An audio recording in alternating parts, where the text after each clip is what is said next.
Hey there, my friend. Steve Gamlin here. Welcome to the Motivational Firewood episode. I've got a guest today where he's like a brother from another mother, but it's a mother with a different accent. This guy's all the way over in the UK. And if you've been listening long enough, you know I've got a regular weekly show on a radio station over there. So it is an absolute joy for me to talk today with Mr. Brad Burton. Now, Brad is a hugely successful guy. Brad has the most five-star ratings and reviews on Amazon. He is their highest rated.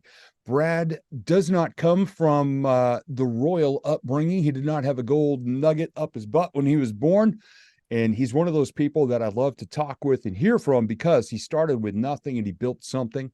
And he continues as a speaker. He talks about high performance, mindset, motivation, sales, resilience, and mental strength, all the things that I actually believe are the most important cogs in the wheel, in the machine. So we'll get to a whole bunch of stuff today.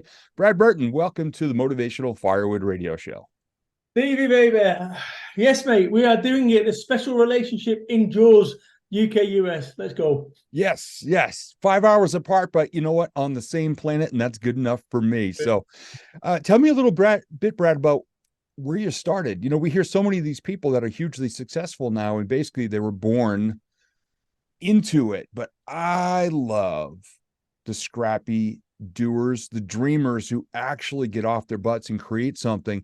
And even when life kicks them a bit, they just kick back. So tell me a little bit about how you started out and where you really feel you caught your first break and created that thing. Great question. So, first and foremost, I think there's two versions of me.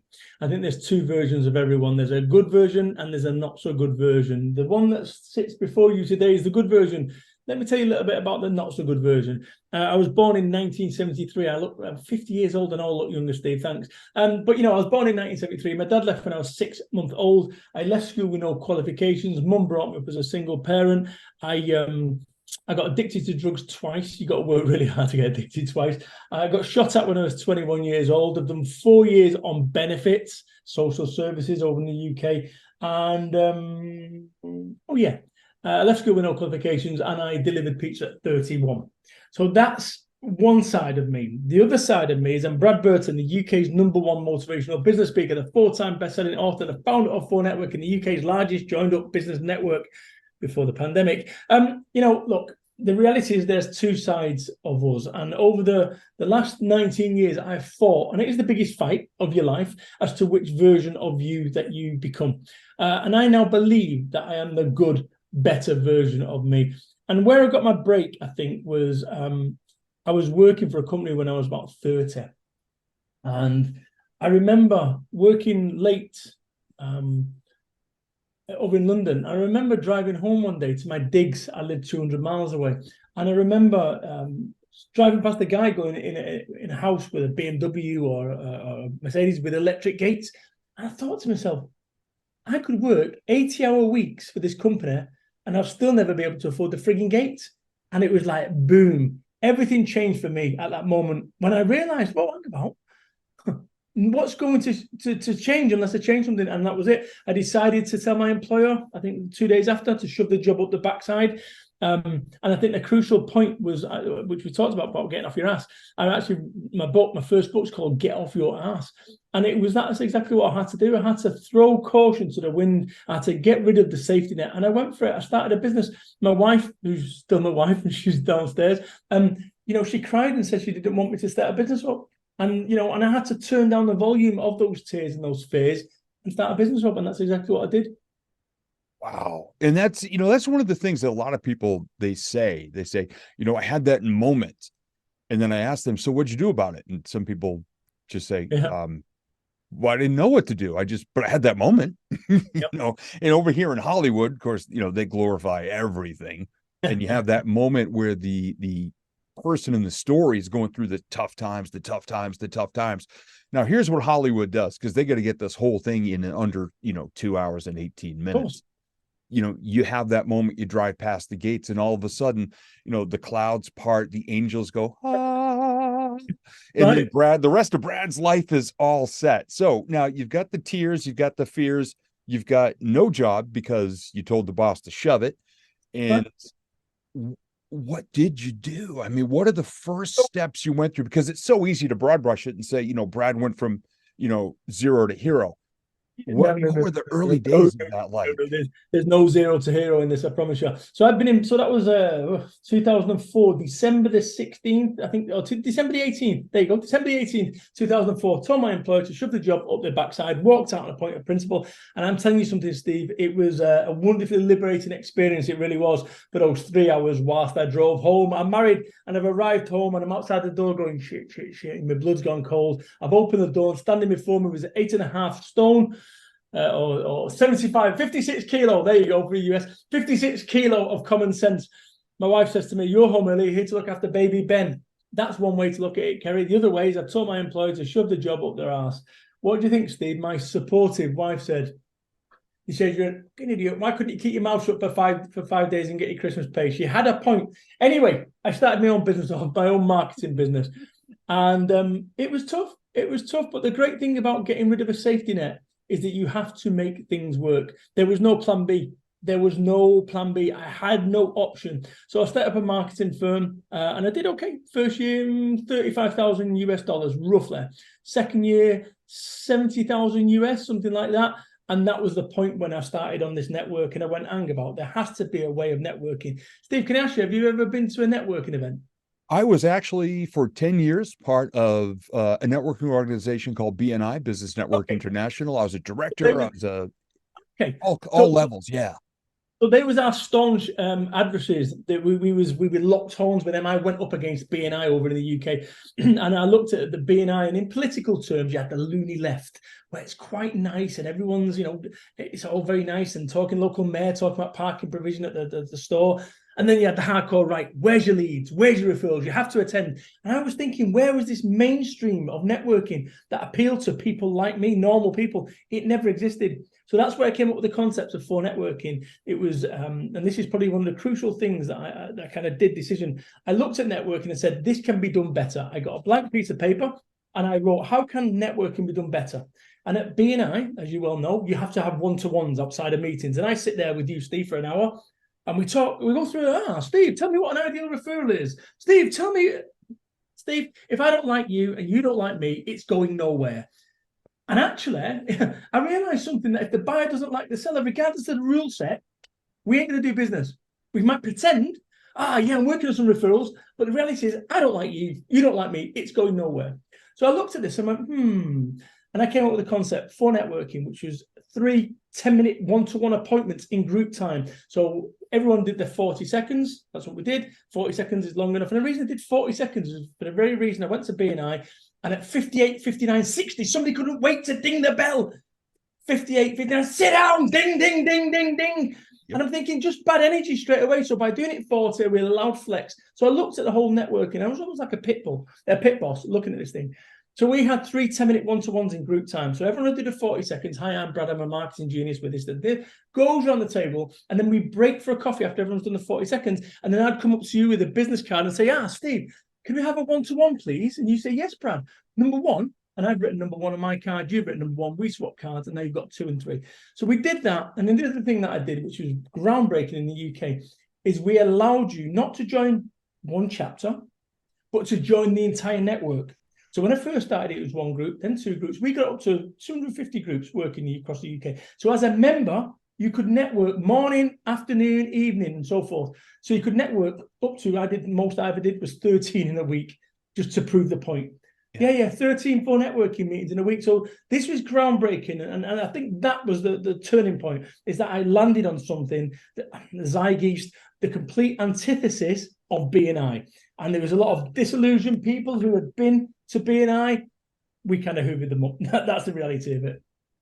Hey, you know what? See an opportunity, take advantage. And even if you got to shift it a couple degrees. And I agree. I had a great experience with BNI, but there's a lot of people who they just didn't fit that mold. And Right. even if you give them 60 seconds, they say the same 17 seconds every week with zero energy, and then wonder why they're not getting, you've obviously your energy, you're described as humble, hilarious, and human, which I mean, I knew that before we even hit record on this show. But see, you're bringing something to it. It's not just all about the rules. It's all about the energy. It's all about the support, the connection, which is huge. That's right, Steve. And I think that, this is the bit from, I remember that whole thing. If the buyer doesn't like the seller, it's going nowhere. And I thought to myself, the great thing about phone networking is you choose who your referral partners are. So if you don't like that web designer, go to this one. And that's what it was. So you're allowed to build up these almost virtual companies. I look back at it now, and let me be quite clear, it was a $2.5 million business. And then the pandemic came along. Boris Johnson, Prime Minister, please stay at home, gone. Or pretty much gone overnight, like 95% gone. And it was like, how long is this going to last for? Is it 1 month, 2 months, 3 months, 2 years in the UK? So, we took it online. We was the first network to go online in the UK, the first ever network to take it online. We'd had all our systems and processes, but it wasn't enough to maintain that energy. And I described it to somebody. I said, it's a bit like having an ice cream warehouse full of ice cream and somebody switches your refrigerators off. Now you're in the business not of ice cream, but in buying mops to mop up ice cream that you've now got to throw away. It was a tough old time. But I'm glad I've come out the other end of it. And I'm also glad, Steve, that that phone networking allowed for me to have this opportunity to create this new life for myself and consequently help other people create theirs. And now as a speaker, I mean, you get to speak to so many different people and so many different companies of all sizes and all different types of events. You've got, because you went through it, and you and I have both seen people over the years, they go cobble together some positive messages, the rah, rah, rah, buy my stuff speakers. You do it from the heart, from the gut, talking right with people. I like you, Steve. We are innocent. If it doesn't work out in the States for you, come over to the UK. You're going to be looked after. We like you, Steve. Lots. Well, go on. I've already been told by the people at Yawa Radio, we love your accent. Come on over here. You'll be memorable.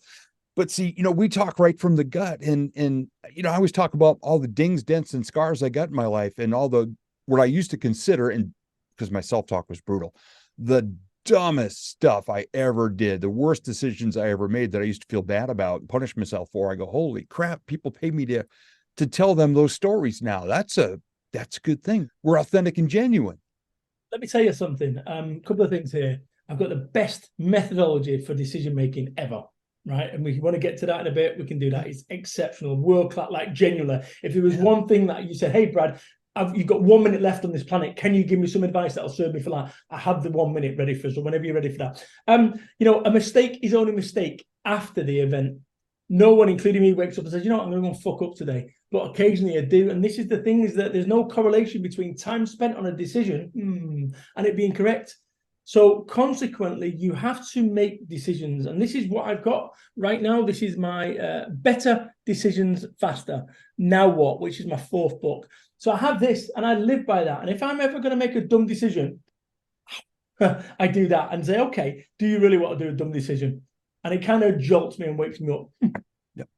Yeah. I've got a saying I share with people. I say, look, that which doesn't kill me gives me a hell of a story to share on stage, and speakers know that. I mean, and I joke and I say, look, if there's 2 speakers on a plane and it crashes, trust me, before we're done cartwheeling through the cornfield, I'm going to be running down that wing looking for a news crew to claim the story of that crash. So I can do it authentically and not have to say, when I climbed Mount Everest or when I won the national. Nope.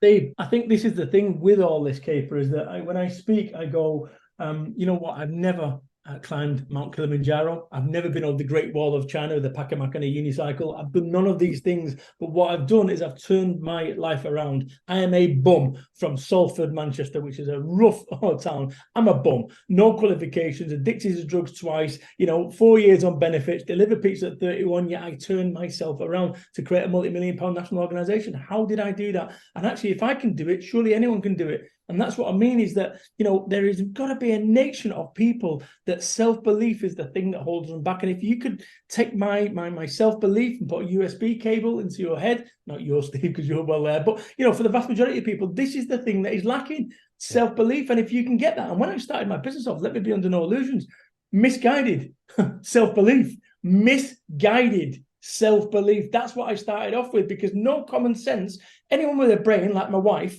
was quite clear that this is a suicide mission. This is a fool's errand for the vast majority of people. But I kept going and I never lost sight of my destination, which was there was no plan B. I had to make this work. Yeah, burn the boats. And I've done that a couple times in my life. Well, with the pandemic, my boats got burned for me, and then I had to figure out how to, you know, work after What was that. your business, Steve? What was But your business?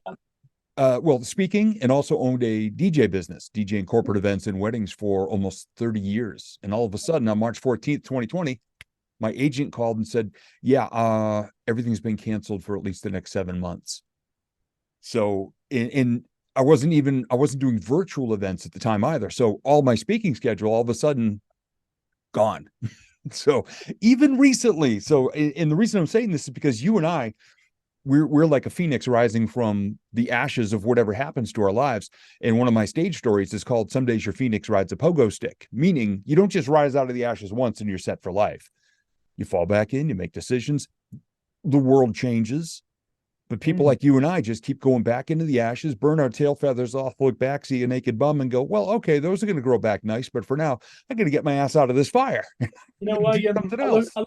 I look at it and I think, am I going to die with this decision? Am I going to die? No. I'll tell you what was interesting. If I look back at getting shot at back in 21, I was 21, what that's been really quite good at doing is expanding my fear levels. So what I mean by that is like normal, like I call my wife as like a panic needle. On a scale of 1 to 10, she starts panicking at a 3. I'm like a 7 or 8, right? So I've got to deal with 5 points of her panicking when I'm not. So, but what's happened is I believe that what's happened as a result of what happened when I was a young man, I think that's expanded my ability to deal with pressure and to deal with things because, I don't care what problems you've got going on in your life or your world. Would it be worse or better with a pair of bullets through your window? And that's a really interesting way to kind of recalibrate anything that you've got going on. I was talking to someone the other day who's struggling right now in life and business, and I said, look, I get it, but let me just put this in perspective. If you think you've got problems, try having all your problems and living in the Ukraine and have the Russians bearing down on you. So, I get it, and that's not to take away from your thingy, but there will be someone who also has the same problems in the Ukraine that would quite happily swap your position right now. And that perspective is so huge in the world of social media, in the news, the headlines. I mean, I was in the media for 10 years. I was on the radio. I know what the media is doing. The media is Yeah, trying to scare the hell out of us and get us to not believe in ourselves and get us to believe that someone's going to come and rescue us. Dave, I stopped watching the news 2 years ago, and this is Yeah. the first time I can honestly tell you something changed in me, and I stopped watching the news. I've watched a total in the last 2 years of 90 minutes of news: the Queen dying, Boris Johnson getting binned, and something else. So I've watched 90 minutes. Prior to that, I would be listening to the news, the radio, rolling news, probably 4 hours a day on average. And actually, I realized something: I would rather be uninformed and happy than informed and miserable. And that Yes. was a fundamental change for me. Yep. I said to someone the other day, I said, why are you listening to the news? Well, I like to keep informed. I said, okay, so let's say, for instance, there was an orphanage bombed over in Ukraine. How did you know in that? How has that helped enhance your world? And that doesn't mean I don't care about these things. It means I can't impact. And if you think about how big my world is, forgive me, if you think about my world, how big my world is it's where I take my brain and where I live in within that. And actually, if I choose not to go and lift over stones where there's all sorts of terrible things there, it doesn't mean I don't care and I want terrible things to happen. It means I can't affect, and I will only get involved in things that I can impact. I will only get involved with things that I can impact. Only. That's it. Yeah. And my family and I started a nonprofit. My mom, when we were kids, she said, someday I want to buy a building and put homeless veterans in and let them rehab it and live there for free and grow a garden and be educated and help with their addiction and mental health and all that.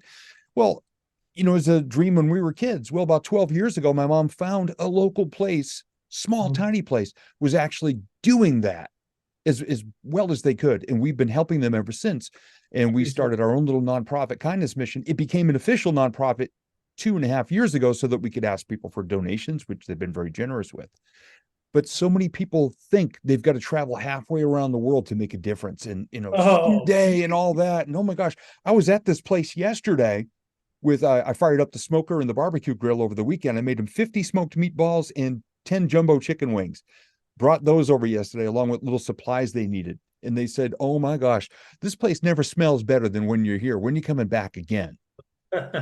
I'm not helping homelessness. I'm just bringing a little joy in my own little way with something I'm very passionate about doing, which is grilling, barbecuing, and giving. And I You just wish said more something. people got that. Well, that line you just said then, which is you don't have to travel the world to make a difference or halfway around the world, beautiful. And this is what, I've started doing this more and more and often. If I see a homeless person, I will buy them something or I'll give them some cash or whatever it be. And it's like somebody said, oh, well, they might spend it on drugs.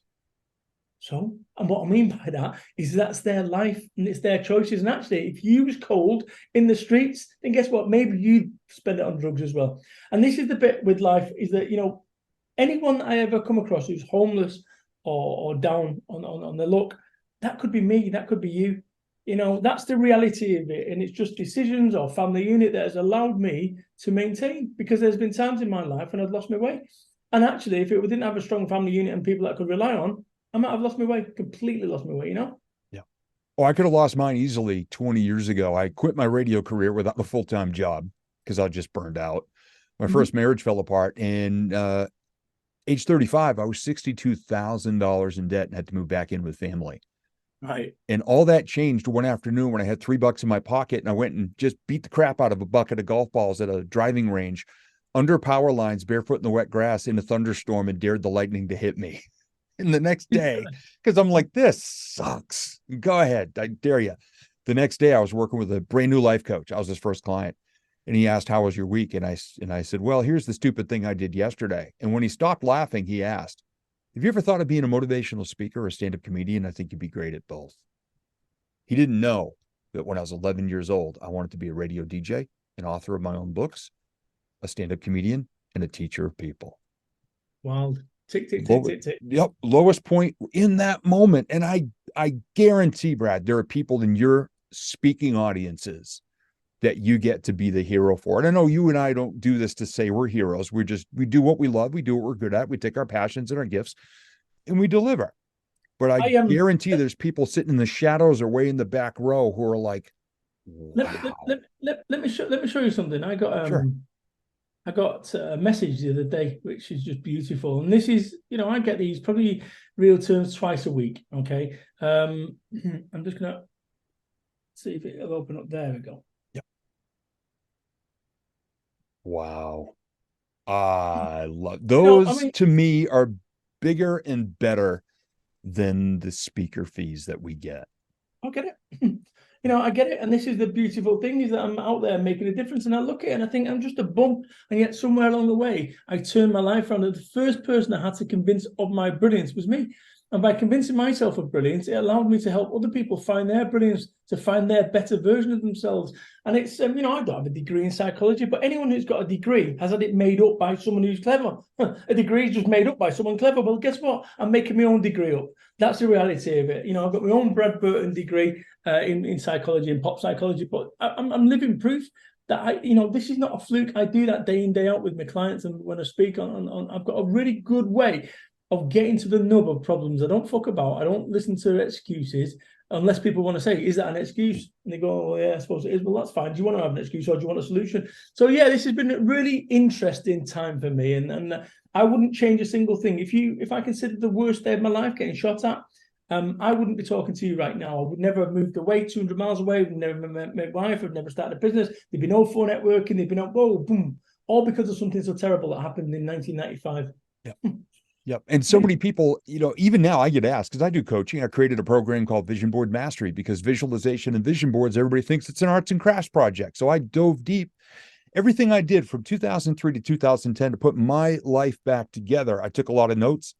And then somebody said one day, it'd be great if you could teach that. I went, see, the world lets us know what it needs. So I created a program, and people say, well, Steve, what qualifies you to do that? Well, I finally got sick and tired of the snottiness and the smart ass comments. So I've got a little chalkboard on the other side of the wall here in the recording studio. So one day I just took out the chalk and I wrote, this guy lived it. And I drew an arrow and I put my head at the front of the arrow and took a selfie and sent it to them. Dave, let me tell you. There's my qualification and certification right there. I freaking survived it. If you can do the job, you're qualified. And this is the reality of it. I talk about this, is that there's no motivational speaker degrees. And if there was, I wouldn't go for one. And I tell you this, but equally, from a qualification perspective, if you're a brain surgeon or a pilot, you need qualifications. If you're living as you are, doing what you're doing and doing what I'm doing. You don't need qualifications. You need to be able to do and back up what you say you can. That's the reality of it. Yeah. What's your favorite part of being the speaker, author, whatever part of it you want to talk about? And I love to ask speakers this because the answers are always different. And you may have actually already shared it by showing me the note that you received for somebody. But what's your favorite part of all this? Like, what makes you smile the most if you wake up at 3 a.m. just thinking of what you get to do for a living? I every time that I come out of a speaking gig, I'm expecting the police to be arresting me with armed police because it doesn't make any sense that I'm getting paid to do this. I've got the second best job in the world behind lap dance tester. But the thing is with it is about making a positive difference. It's about making a positive difference. But I do love going into a room full of strangers and they're thinking, "Go on then, Baldy, motivate me." I love that. I love going into a room full of strangers who kind of don't want to be there. And I had to work real fast to make them want to be there. And that to me is great because you get challenged. You are going sometimes into a lose situation and you've got to turn that around. And that's experience. I've spoke over 2,000 times in public. That has allowed me that latitude. And don't get me wrong, I must have died 100 times. Like died as in, oh my God, this is embarrassing. He's got another 20 minutes. He's dead. I've not died for like 5 years now. But I had to die in order to get to a point where I don't die anymore. I don't lose my way. But that's about. I think that's what the answer to that question is. That making a positive difference. I love it. That's great. Yeah, and I love the names of your book. You mentioned "Get Off Your Ass." It was so successful, or it left so many unanswered questions. Your second book was called "Get Off Your Ass 2." Yeah. That's right. Get Off Your Ass 2 TOOO. Life Business Just Got Easier. And my fourth book, 2016. Now what? 7 years ago. I've got book 5 half written on here. But, and this is the thing, it's all over the show. And actually, I'm not sure because my life has changed. Beyond an Illusions 3 years ago, I was Mr. Networking in the UK. Thousands a group a year. Thousands. And now I'm not. So my identity was wrapped up in that. And what's great is that I've had to let go of that identity about who I once was. And I say this, if I go and put a red hot coal in your hand, you'd let go of it. But what happens is people holding on to the past. Well, I used to run a network and I thought, I'm not going to go and do that again. I could do it in half the time that I did it. Why? Mountaineers don't stay at the top of mountains. They come back down and go on a different mountain. And that's exactly what I'm doing. Yeah, exactly. And then, another challenge for the past couple of years, and I love that you just mentioned climbing mountains. We had the pandemic. And so many people just gave up and stopped, or they just, wherever they were, they walked back to the bottom of the mountain waiting for it to be clear again or okay to climb again. And I share on stage, I said, look, all the pandemic was a big clump of trees that fell across that path. Now, here's the thing. If they fell over, the trees have roots and they have treetops. So if you walk far enough to the left or to the right, you're going to find a way around it, or you can climb over, or you can dig under, do whatever you want to do. What you're probably going to find, though, is you're going to find yourself on a different trail with some different people who might be really cool to climb with, who've already been to the top, and they can guide you through it. So stop just giving up and waiting for situations to be right. I feel I became a better speaker through the pandemic because instead of being on a stage engaging with people, catching eyeballs, I sat here. Now I always wear pants. Not everybody does, but I sat here and I talked to a little tiny camera lens all around the world. And when I finally did get back on stage, I loved it even more. I better connected, I felt. I was like Stevie Wonder when I first started on Zoom. I couldn't look in the lens. I thought I'd get my soul stolen. Yep. And it's funny now because actually over the years I've managed to be able to stare directly down the lens, which is cool. But yeah, funny, so once again, skills is again, but it was 3 years ago. I wasn't used to speaking to camera in any way or form. And let me be quite clear, 4K cameras, lights, and everything's all been set up. How cool is that? That I'm over in Somerset in the UK, you're over in the States, and we're talking this is like mind blowing. So this is what I think the opportunity that's allowed is that international networking in a way that has never happened before. So everything happens at a reason, even the shitty stuff. And sometimes it just takes 3 years post-pandemic for it to make sense. Yeah. So what's next for you, Brad? I know you said you've got book number 5 about half written now, but the world's changed, things are different. What's the next mountain for you, I guess? Is it Yeah. continuing to speak and work with people, or is there another shift somewhere in your future that So I do something called Life Maker, which is effectively I'm a big computer gamer. And when you play a computer game, if you can't get past the level, you have to go and level up. You have to go and get bigger weapons. You have to come up with a different strategy to be able to get the beast or through the level. Life is the biggest computer game known to man. And yet, we don't play it as such. We play it cautiously. So I've changed it and I've gamified utilizing something. I've gamified something called Life Maker. And Life Maker is how I live my life. Here we go. I'm going to show you something now, top secret. So I do Life Maker and I also do teammaker.pro. That is Life Maker. So that's like the heads up display for every individual. And when I do that and I sit down with somebody and they fill this in, I know exactly where they are. Exactly. So LifeMaker and TeamMaker.pro. I do a lot of team building over in the UK, well, and in Europe, and also I mentor people as well. So on a one-to-one basis, and my mentoring sessions are really hardcore, like really hardcore. I don't mess about. I'm like a drill sergeant, in a positive way. I never break anyone. I get them close to the wire though, intentionally. nice? So with all this going on, Brad, how can people get a hold of you? How can people learn more about you? Check out your videos. I absolutely love your video, which the one that's on your website, by the way, which is why we're here having this conversation. Because I just said, I've got to talk to this guy. He's very similar to me. Yeah, I get that. You've got hair though. Work with Brad.biz. Just check out work with Brad.biz. And I'd love to connect with you guys and girls on LinkedIn and socials, but LinkedIn's my primary social network now. I kind of fell away with all the rest of them. So I'd love to connect with you guys and girls. Awesome. Brad, thank you so much for being a part of the show. If you could impart one final quick lesson for somebody today that might be struggling, might be sitting in that back corner of the room, might be staring at their old selves or giving the finger to the person in their mirror, what would you impart to them? How can you get them to? Yeah. So I've got two things for you. Let me give you the first one. The first one is this. If you can live with the downside of any decision, you should go for it. So whenever you're making a decision, think about the best case, think about the worst case, think about the most likely case. If you can live with the worst case of a decision, go for it. Because you don't know until you go for it. I mentioned before about the decision-making process. And this is something that Bentley Global use. Bentley Global, Bentley. And the reason that Bentley Global use it is that I taught it them. Okay, me, Brad Burton, the former drug addict, the guy who got shot. Sorry, not that one, the other one. Right. When it comes to making decisions, I'm the easiest person in the world to sell to. You guys came through, and I make a decision in 24 seconds. If I can't make a decision in 24 seconds, I revisit it in 24 minutes. If I can't make a decision in 24 minutes, I revisit it in 24 hours. If after 24 hours I can't make a decision, I've just made a decision. It's not important. Next. And I move on. 24, 24, 24. You will change your entire worldview by making decisions, because where we go wrong in our life is we hold on, oh, I'm not sure what to do. And you just keep revisiting and you get into circular thought and you never get off. At some point, you have to make a decision or decide not to make a decision. 24, 24, 24, changes everything. Love it. That is powerful. Mom, there's a few decisions I've got coming down the road. So I'm going to, okay, 24, 24. Yeah. So I'm going to put that one into motion myself. Appreciate that very much. So Brad, thank you so much for being a part of the show today. Delighted, friend. I really am. It's lovely, like I say, that special relationship endures. I just wish the UK and US were closer. I really do, like the good old days. Maybe we can get there. But we've started the ball off today with this old conversation. So good. Love it. Looking forward to connecting again. Thank you, Steve. All the best, people. Cheers.